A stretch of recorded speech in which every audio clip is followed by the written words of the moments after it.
तप करते हुए मिलेंगे। यह चक्र नैमिषारण्य में गिरा, जहां आज भी चक्र तीर्थ है।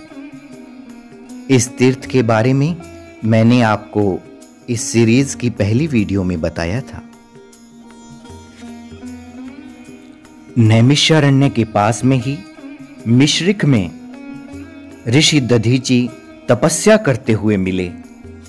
इंद्रदेव और सभी देवों ने ऋषि से अपनी हड्डियां देने का आग्रह किया, जिससे राक्षस वृत्तासुर का वध किया जा सके। तब दधीचि ऋषि ने कहा, यदि मेरी अस्थियां जन कल्याण के काम में लाई जाती हैं तो मैं तैयार हूं। उन्होंने अपने शरीर पर मिष्ठान्न का लेपन किया और समाधिस्थ हो गए।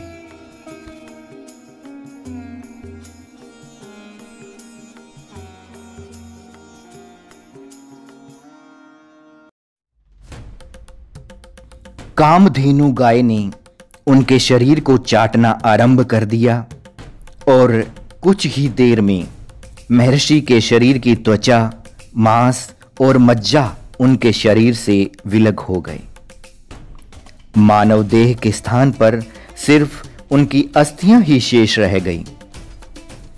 उनके देह त्यागने के बाद उनकी अस्थियों से 3 धनुष बने, पिनाक, गांडीव और सारंग। पिनाक भगवान शिव का धनुष है, जो विनाश या प्रलय के लिए उपयोग में लाया जाता है।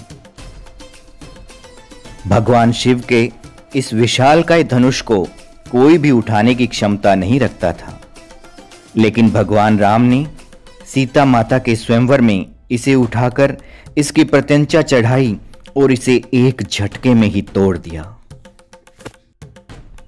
दूसरा अस्त्र सारंग भगवान विष्णु का धनुष था।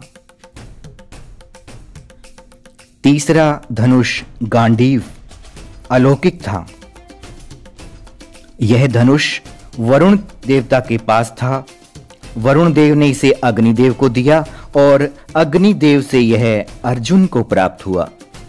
यह धनुष देव, दानव और गंधर्वों से अनंत वर्षों तक पूजित रहा था। यह किसी से नष्ट नहीं हो सकता था और अन्य लाख धनुषों की समता कर सकता था। जो भी इसे धारण करता उसमें शक्ति का संचार हो जाता था। गांडीव धनुष के बल पर ही अर्जुन ने महाभारत का युद्ध जीता था। वज्र अश्विनी कुमारों के सहयोग से देवशिल्पी विश्वकर्मा ने शेषनाग के सहयोग से महर्षि दधीचि की मेरुदंड की अस्थियों से वज्र का निर्माण किया। इस वज्र से देवराज इंद्र ने देवताओं के साथ मिलकर वृत्तासुर से युद्ध किया। तेजवान नामक इस वज्र से प्रहार कर इंद्र ने वृत्तासुर का वध कर डाला और धर्म राज्य की स्थापना हुई। महर्षि दधीचि की अस्थियों से एक दिव्य तरकश और कुछ बाण भी बने थे। तरकश इतना दिव्य था कि इसमें रखे बाण कभी समाप्त नहीं होते थे। तरकश के बाण लक्ष्य भेदने के बाद वापस तरकश में आ जाते थे। ये दिव्य तरकश और बाण राजा बलि को यज्ञ के द्वारा मिले थे। महर्षि दधीचि ने